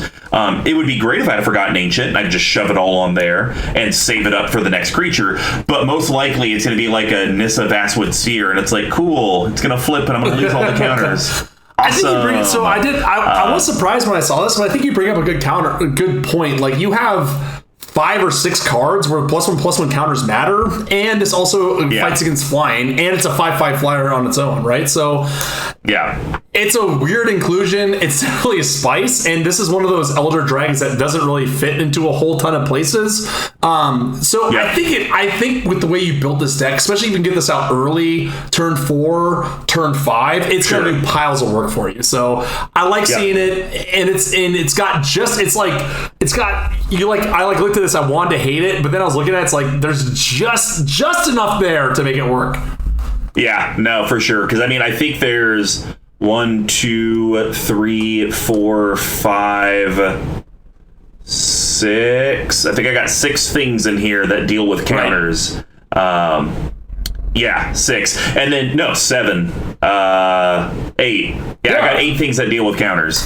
So it's like you said, there's just enough there to where it's like you could justify having it in the deck. And I would say this: if it was like the Meosians where it didn't have flying, then it's like okay, you got 8 things, but that's it. At least it's a flyer, and it can block some drakes or maybe a dragon if I'm playing against Dustman because he decided not to do his all deck. Let's suck it. Now that's going to wrap up the spice package. Now we're going to head over to the bottle capping, and as a reminder, there's going to be big tucks and eyes, cuts and adds to the deck that are going to be under 5, under 50, and no budget. Just can't talk about Gaia's Cradle because it's already here, and we don't allow mana-only lands. I am bringing the heat on the no budget, by the way. Me too. We may even be on the same card, which would be hilarious. I think we probably are. So for my under 5, I'm going to cut God Eternal Ronus. Okay. Yeah, it's too fringe for me. It's pretty to your point. It is. We've talked about it. It's a card that reads really well, but in actuality, maybe isn't that strong. Now, granted, I've been wanting to put this card in this deck for a while. I don't think I'm ever going to buy one. I think I'm going to have to trade for one, just because the principle of it, because it just makes my deck too good. Under 5? Under 5. I kind of want to put an Umbra Mantle in here. Yeah, this is the. I was actually shocked when I was going through this list. Like, wait, this isn't in here. Yeah. So this is an artifact equipment, guys. It's an uncommon coming in at about $4.82, 18 cents under. It costs 3 to play, and it costs 0 to equip. It harnesses the power of night in a land where daylight fears to show itself. Which definitely combo players do not fear to show this combo. A creature has pay 3, untap. This creature gets +2/+2 until end of turn. So literally, guys, just kind of go with me here. Marwyn only has a counter on her. You get this on her for 0. You pay 3, which would tapping her, so that's 2 of it, and a land. She gets +2/+2, or you'll tap her to float out your mana, and then you'll tap your other land to untap her for the 3. Then she gets +2/+2. Well, now she's a 4. Now you got infinite mana. Literally, that's all you need, and you got infinite mana. But the cool thing I like about it is you also can infinitely make her huge, to where then it's a viable threat to swing in and kill someone with command damage, like when I was at 152 life, or even the Pathbreaker Ibex. Yeah, sure. Infinitely do this to Marwyn. Now my creatures are all thousands. I don't know why I don't have it in the deck. I think this does more than God Eternal Ronus does. Plus, we've talked about it. There are a lot of elves that do tap functions that, even if I don't go infinite, I could just put it on a thing to, okay, it sucks, but maybe I'm going to pay 5 total mana to make 2/1/1 elves. Right. Well, I got nothing else to do. Yeah. Why not? The only thing I don't like, if this was a card... I think you kind of sold me on it. Like, obviously, it's a degenerate combo, and I hate you for bringing it up. But I almost put this in because I know it'd make you happy, and that's what I'm trying to do here. But like, I think you bring up a great point where if it's just generating infinite mana, that's one thing, because that's what do you do? And we talked about this. You've talked about this before, where you like made infinite mana, and you're like, I don't know if I got like you're like 1 card away or 2 card away from actually winning, right? But I think because normally when people play this, the +2/+2 might as well be blank, right? Like they're just playing it for the untapped ability. But in this, like to your point, like that adds up, right? And if you have a Nylea out, you can like you can at least one shot someone if it's late enough in the game, just with your commander, right? Yeah. So I saw this and I was like, Mr. Comics, I'm gonna pick this one up. Well, what is your cut for the under 5? And what are you I'm adding 3 elves, and I'm trying to do my damnedest to lower the CMC. So we are going to cut the old whipping boy of the CMD tower, Rampaging Balos. Adios. Who was it? Claudian Hydra is right. We are going to cut this bastard. 4 colors, green for 6/6 trampler landfall. When a land enters the battlefield under your control, you may put a 4/4 green beast token onto the battlefield. It even has Nissa Ravine in the flavor text. When the land is angry, so are they. Nailed it. But here's the thing, though. You have to admit, though, usually we say it's not good in a deck because you're doing your land a turn and it's just like way too slow. This deck does have a way of getting additional lands out on turn, so it could make me multiple 4/4s. So you have Cultivate, Kodama's Reach, and Rampant Growth. And Nissa Vastwood Seer that transforms, and her Planeswalker does it over and over again. Sure, but again, that's we're getting back into our magical Christmas land areas, right? Of maybe working, maybe not. At the time when you play this, you will probably want to get something else besides just this thing out. So unless you're playing an angry Omnom deck, it's not going to work for you. So instead, I'm going to lean more into the elf, and this one's hot off the presses. It's not a very exciting card, but I think it fills a lot of things in this gap. So we were talking about Land and War Visionary. So 2 colorless and a green for a common for 11 cents. When it enters the battlefield, draw a card, tap for a green. So if you compare this to some of the other elves in this deck, a la your old pal Drew to the Cowl, one of your favorite cards for some reason, never quite understood. This because it's a 1/3. It has whatever. A so for this one, it draws you a card. It's an elf and it taps for a mana. So again, I want to lean more into this elf theme. Not cutting out the big swingers that you need, right? Like the path breakers of the world. Sure. But just something to lower the curve a little bit and help you kind of explode a little faster than what the deck is currently doing. Is this card exciting? So is it good? I don't know. But I like it. So I did look at the card, and I considered talking about it. The only reason I didn't like it is 3 mana to draw a card and have a mana dork. It's not great. I agree.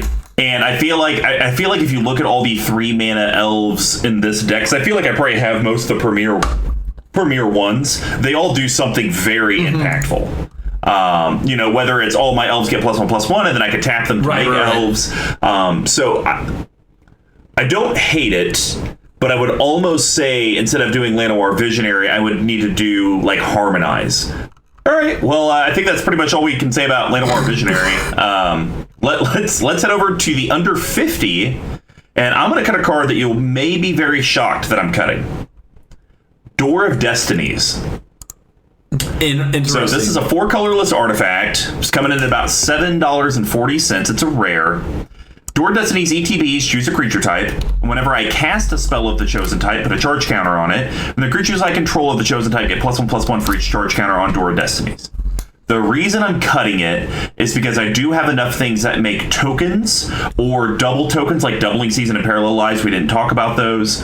That the casting piece, it's like if Marwyn said, whenever you cast an elf, get a +1/+1 counter. I don't know if she would be nearly as good of a commander because I'm not doing all elves. I always forget it's cast on that. I always forget it. Yeah, and that's the reason I don't think it's good for this deck. I think probably any other elf deck, it may be fine, but there's probably still better options. But I think I should cut it because of that cast versus ETB. Fair point. Door of Destinies is always hard. It does so much, but you really have to work for it. So I'm on board.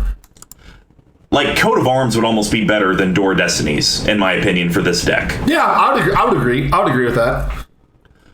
But I'm going to cut it for a card that's just a shade over $5. I literally have one downstairs, and I think we've talked about how there's enough counters floating around in this deck that it's going to really do some work. And it does lower the curve from 4 to 1. We're going to add the Ozolith. So, legendary artifact rare from Ikoria. Whenever a creature you control leaves the battlefield, it has had counters of any kind on it, put those counters on the Ozolith. At the beginning of combat on your turn, if the Ozolith has counters on it, you may move all counters from the Ozolith onto target creature.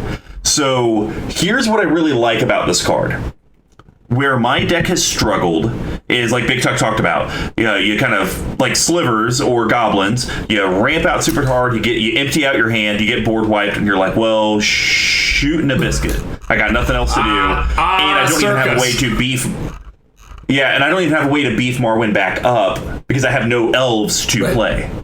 Well, Ozolith, all the counters that I had built up on her go straight to that, and then, hey, I'll just cast her next turn. I get all the counters back. Sure, she has summoning sickness, but you know what? I'm back to square one. I think this is a card that people will use artifact removal on, and I think I'm fine with that, because I think I have other artifacts in the deck that are way more impactful and powerful, but for 1 mana, there's zero reason I shouldn't have this in here. Plus the fact that I have all these other, the 8 other creatures that deal with counters.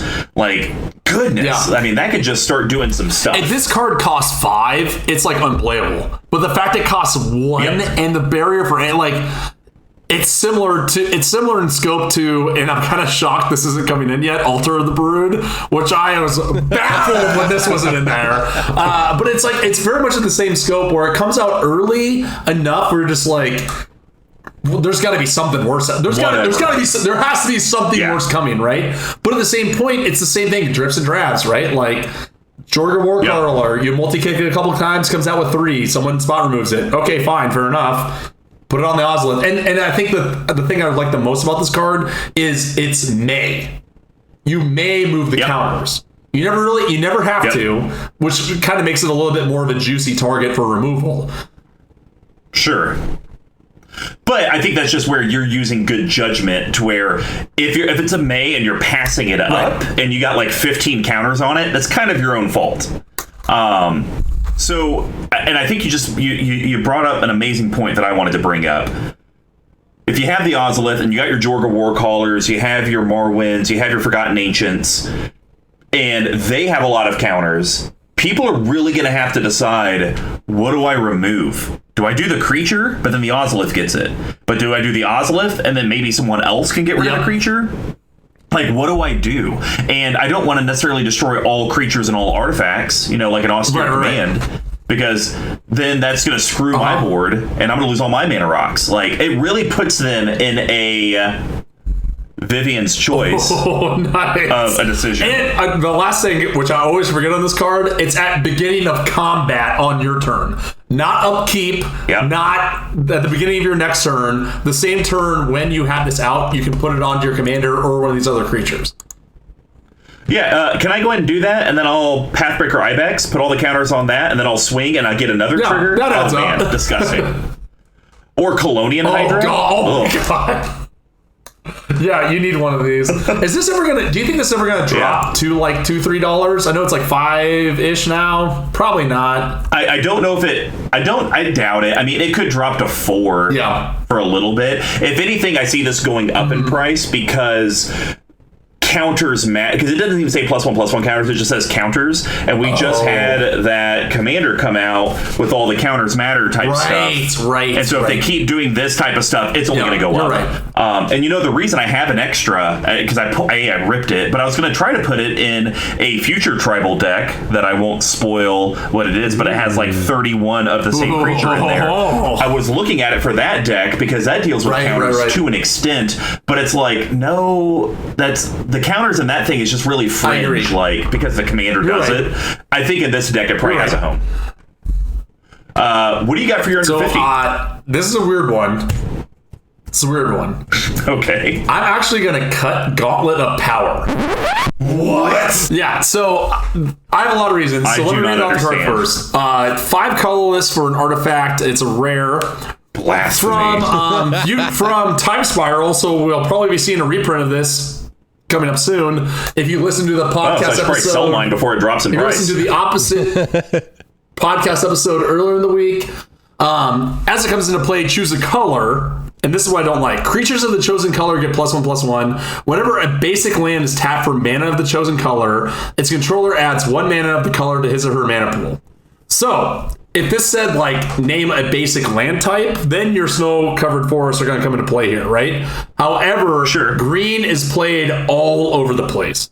A lot of people are playing green. A lot of people are playing green stompy stuff. And this is fueling the fire of that. Where this card really shines, in my opinion, is in decks where they don't have a lot of access to ramp, a la red, black, that sort of stuff. White. Exactly. Yeah. Exactly. Whereas in this deck, you don't really need this. Plus, you have, in my opinion, the better version of Cage Sun, where it's only things that you control, right? So, Gauntlet of Power for me is a really nice card outside of its cost, which we're not going to talk about.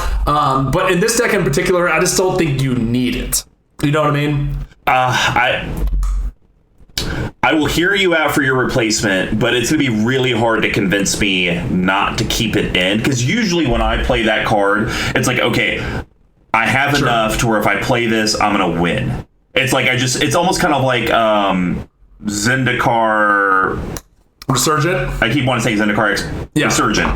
Kind of like that, to where even though that is still one-sided, it's like I'm going to play this and I'm probably going to win the game. Some way, somehow. So, I just don't think. I think it's kind of like Soul Ring. Like you just don't need it in a green deck, right? So I'm doing all elves. We're doing another one. We're gonna cut it down, and I'm gonna recommend. And I was shocked. I checked 3 times. You don't have this in here. Elvish Harbinger. 2 colors in the green. When it enters the battlefield, you may search your library for an elf card, reveal it, shuffle your library, and put the card on top of it, and then taps for a mana as well. We didn't get into it, but there are so many different elves in here that have so much function, right? Mm-hmm.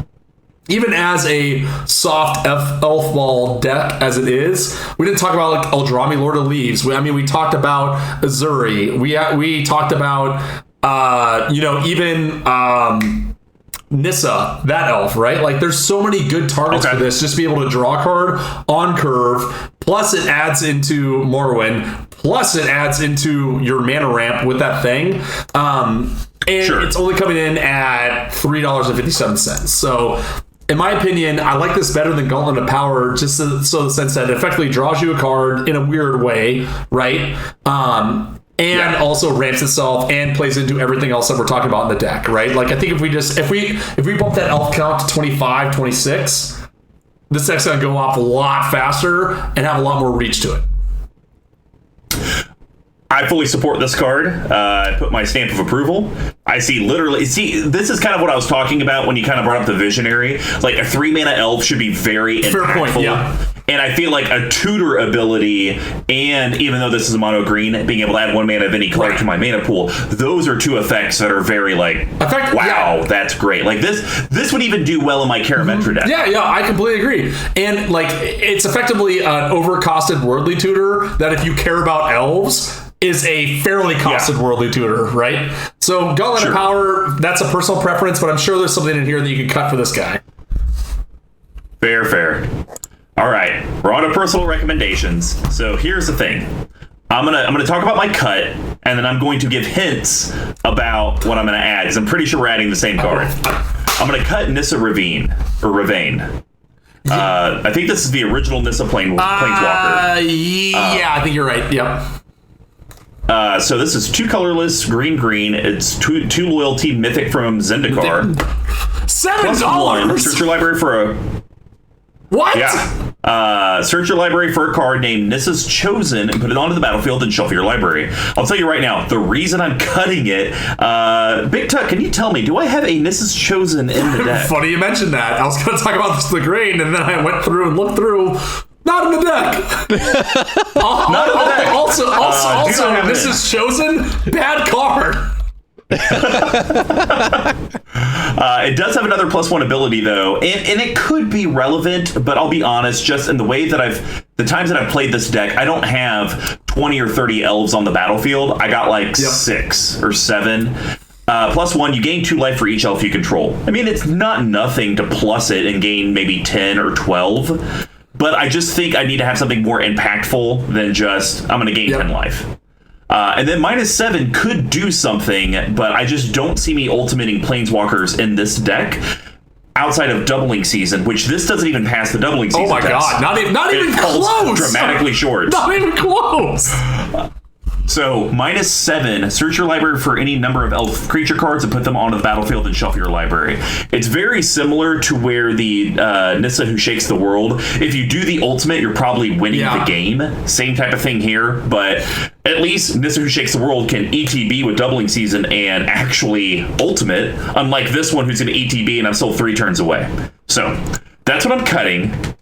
And I'm just going to word it this way. I'm adding in the bonkers card. Yeah, okay, we're doing the same thing. So, all right. which I'm upset that I traded to Squee so early because it's worth $30 more than what I gave it to him for. I am coming out flying aces right now. Yeah, so I'm going to cut Tornado Elemental as we talked about before. Here's what I don't like about it. It's overcosted. I like the fact that you can dig in the damage with it. The problem I don't like about it is it's a one-time thing, right? Like, if you're playing it, you better hope that you're clearing all flyers that are out there, right? And no one's gonna cast flyers again. So, but most board wipes are like that. It's a one-time thing. That's fair. However, as someone who's playing Dragon's deck, and we might be talking about it in one calendar week. I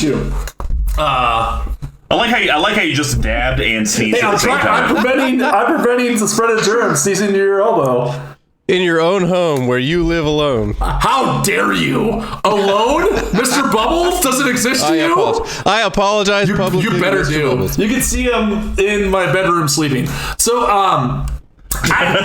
Tornado Elemental, like I said, it makes sense to some extent, but there's also cards where you can have repeatable damage to flyers. For me, for the cost, I'd rather have like a Hurricane or something along those lines. Or I'd rather have a card where you don't even have to worry about flyers. You're going to kill them so fastly. Let's go, baby. Yeah, 3, 2, 1. Allosaurus Shepherd! Because we're not morons! I also hate this card. So this is 1 green creature elf shaman mythic 1/1 for $100. $100. Yes, sir. And what did you trade this to Squee I think for? like Not 70? enough. I mean, Well, Big Tuck, why don't you read that block of text? You got like a Parallel Lives and a couple things out of it. I got what I needed out of it. It wasn't a dud trade, but You never know what it this certainly jumpstart wasn't $90 or $100. I also offloaded 3 cards. I spent $90 of jumpstart and offloaded 3 cards for close to 200. So yeah, I'm all right with that. To give you an idea, this is like the most expensive card in Reese outside of like the Savannah. Wow. Allosaurus Shepherd can't be countered. A 1/1 elf. Green spells you control can't be countered. A 1/1 elf for 1. 4 colorless and 2 green. Until end of turn, each elf creature you control has base power and toughness 5/5 because it's a dinosaur in addition to its other creature types. What the Futuri? This is absurd. I hate this card so much. They push this so much to Jumpstart. Yeah, there's literally nothing on this card that you don't like. Like, okay, first off, Allosaurus Shepherd can't be countered. Great. It costs 1. Great. Green spells you control can't be countered. Not green creatures, not green non-permanents. Green spells you control can't be countered. Stupid. And then 6 mana, everything becomes a 5/5 and stays an elf in addition to being a dinosaur. So all your other elf overrun effects still work. They just went from 1s to 5s. It's so dumb. But I think, so here's the weird part with this one is like, you're not casting this card unless it's like late game, right? I don't know, man. Sometimes like elf players, because we've alluded to it. There are not even elf stuff now. Like Champion of Lambolt, that's a creature you need to get out early, so that way you can build the counters. I mean, I would love to have Allosaurus like turn 2, Champion of Lambolt turn 3, because people will counter Champion of Lambolt, because once it gets going, you can't stop it. The only thing, so if I was going to play this card, which I don't because I hate elves and they're just effectively slivers, which I also super hate. The reasons, but they're not effectively slivers. We talked about it. They're effectively but goblins. I like goblins because goblins are cute, and they're just my little baby bubble friends. I'm gonna cuddle. Sounds so hard tonight. It's gonna be great. Oh my God. So I talked about this with a couple of people, and I think you're not. If you play this early, it's gonna get path to exiled immediately, like or destroyed. I don't think seriously, because are you playing against children and or morons? Do I have to answer that? No, on the you public do airways? not. In fair point. So. I don't think it is, because once again, we've kind of talked about this. Like Ozolith. Someone's going to be like, well, okay, he's playing Allosaurus Shepherd. It doesn't say that your green creatures can't be the targets of anything. So, like, why are they going to waste a path to exile on this when it's like, it's kind of like, why do you counter the tutor when you should counter the thing that they're tutoring? And I think that's the way you look at Allosaurus Shepherd, unless you're playing someone that's playing a combo deck and it's like the cast is all they need, then sure. But when I'm playing Elf Ball, no one's going to counter this or path to exile. And to your point, the fact that as opposed to like Azuri or a combo, like it doesn't stack. They don't get +5/+5. They just turn into 5/5s. Like you're only going to activate it once. Yeah. So that's a fair point to where you're like, okay, I can manage this, right? Like I'm going to keep checking this and then eventually I'll path to exile it. Even then, a 1/1 that the entirety of your deck minus the artifacts can't be countered. It's just brutal, man. Like, I don't know. It's nuts. It's so good. I hate this card. I hate this card more than any other elf that's ever been printed, including Azuri. Because at least this card has the dignity to be $100. No, the only reason it's $100 though is because of the scarcity of Jumpstart. This at most is going to be a $40 even card. Then, which I'm excited about because we won't be seeing it in every elf deck coming to near you. And you'll have made your trade money back. You'll be doing great. Facts. And the other fact is that we're at the end of the episode, and as promised, here's some details about the giveaway from Level 1 Game Shop. We're giving away that Zendikar Rising, old schoolers like to call it Fat Pack, new schoolers call it Bundle, I say new school suck it. To enter, it's extremely simple. Just help promote the content we produce that you're watching, listening to. You get an entry for every interaction you do with us on social media, plus being a part of our patron community. We will announce the winner on MTG Action 4 News 10/6. That would be October 6th for you layman's, and social media soon after. And yes, I know what you're thinking. We're doing these giveaways every single month. Could be a sweet little thing like this. I already know what our October one is. Hint, hint, it's the Zendikar Rising Commander decks. It just really depends on what Level 1 Gaming hooks us up with. By the way, I know that they said the Zendikar Rising is going to be like 90-something% reprints. What if they put Allosaurus Shepherd in there? The same year they reprinted. Yeah, that's sweaty. That is extremely sweaty. The day that happens is the day you can ask to FaceTime me and you'll see tears coming down my face. Oh, man. But you know what, guys? We'd love you guys to leave 5-star reviews, positive feedback on whatever consumption platform you're watching us or listening to us on, be YouTube, Spotify, Apple Podcasts, whatever. If you'd like to reach out to us and find more ways you can enter into that contest, here's how you can do that. You can reach me at Mr. Combo number 5 on Twitter, all spelled out, except for the 5. Big Tuck, if people want to try to sell you their Allosaurus Shepherd now for $100, where can they reach me at www.notachanceoftheworld.com. You can also find me at Big Tuck Tweeting on Twitter. I'm starting to get more. I'm starting to turn into less of a Twitter bot about it, so... trying to be a little more interactive, but you can still find me there. He's no longer hacking for Russia. He's actually typing real posts these days. That's true. I thought you were going to say he's not hacking for Russia, he's typing for Russia. Oh, even better. You can reach our main account at CMD Tower on Twitter as well. You also go to our website where the deck list will be posted, cmdtower.com. Basically, just type in Cage Sun, Metallic Mimic, Doubling Season, Tower.com. Squee McGee, if people want to find out how to get a hold of your Manolith commentary, how would they do that? Oh, well, the Manolith commentary is exclusive to the cast here in our alternate podcast. However, If you want to join no, it's exclusive to the Discord as well. If you'd like to join the Discord, you can find me there. But otherwise, I'm at Facebook and Instagram at Rich Chaos Records. You can find me on Twitter at DearSquee. You can email me at dearsquee@cmdtower.com. That's it. Easy enough. All right. Well, he can handle all your audio needs and does have a full studio if you're in the KC metro area. Mats required, sleeves optional. If you want to support the show, sleeves are not allowed. Oh, God. He just has a pair of shears by the door. Everyone has to cut their sleeves off. We're talking cutoffs all day. He's going to make it into like a quilt. If you would like to support the show and let our sponsor know that you really support these monthly giveaways and you support the CMD Tower crew, because you guys are already placing orders, we know it, you're degenerates, you like to waste money like we all do, head over to level1gameshop.com. When you place an order in the order notes, just type in CMD Tower so know that you came from The Collective. They do have their TCG store, their own storefront, board game accessories, dice, they got the things, they got the that, go hook them up with the orders. Thanks. But if you would like to help us directly financially, head over to our Patreon, patreon.com/CMD Tower. We have several different reward tiers, from as simple as getting that Discord access to get some of that Manolith commentary, to even getting a guest spot on the podcast with your own sweet. Too sweet.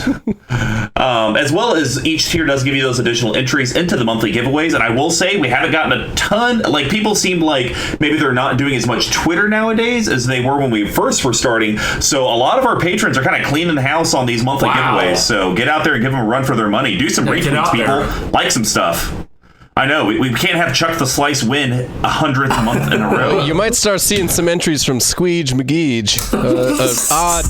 Odd parallel to this podcast. It's interested. No, it's So is that Squee the one that doesn't have the mustache? That's correct. Yeah. As soon as I win, I'll shave it off and collect the winnings. You're gonna see things from Miri Dagiri instead of Squee McGee. Boom! Tempest characters. And one of the benefits that we didn't even talk about is when you join our Patreon first time, not you repeat offenders, you SOBs, you don't get multiple shout outs. You do get a shout out on the cast, and we got a new one, Tyler Coates. What kind of coat you got? Mr. Coates. Yeah. Love it.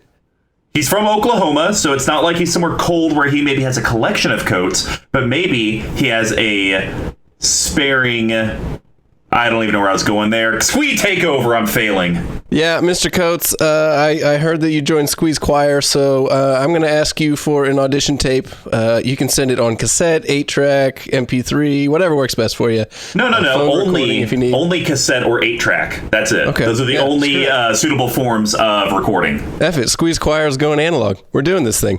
All right, give me a cassette. Tell me about your dopest coat. I need a picture of it. It better be something out of the ordinary. I'm thinking purple and gold and orange with diamonds on it, something like that. Suits, dope, coat, what?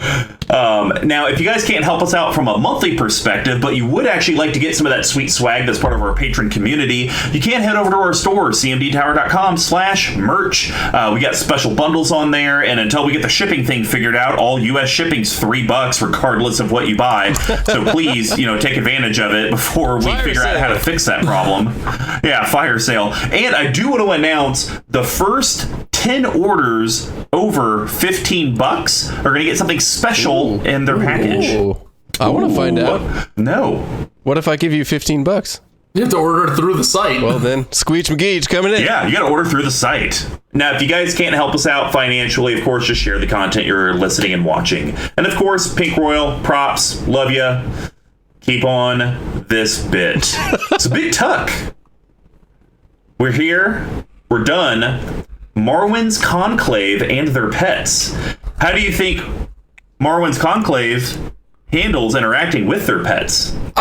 Pretty well, -1 with the big grin. But yeah, no, it is interesting. I think I would be interested to find I think we'd be hard pressed to find a mono green deck that isn't just like meat and potatoes that someone runs literally every time when they want to play, where it's like, I'm going to a new game store, I'm running my mono green deck because it's different. I think that to your point, I think you are doing something that's a little different than just your normal vanilla elf wall. run for it. Sure. But it is weird how we both are like, our green decks are just like kind of meat potatoes, and we only play them every once in a while, you know?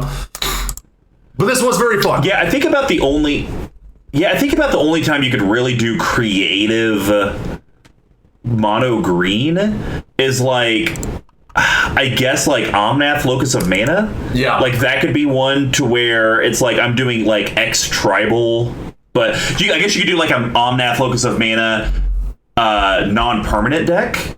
Like that could be something kind of weird, like where he's almost Spellslinger. But yeah, I mean, I'm looking at a lot of them, and I mean, sure, I guess you could do Grun the Lonely King Voltron. No one does that. So I will say the two things. Australian Alex, who I think is dead, he plays that. He's not. He liked a post of mine recently. What? He's alive. That bastard. And then the only other one I'll say is that friend of the show, Tice, does a land stacks deck with the Zusa that's kind of interesting and horrible to play against.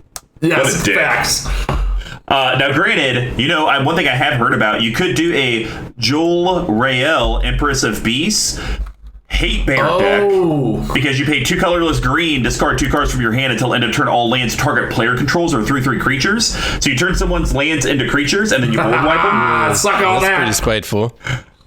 I guess you could run that I with love that it, but- Weatherlight report I did, where you turn everybody else's stuff into forests. Combine all that Ooh, together. yeah, there you go. So that's just, you know, I think you are right.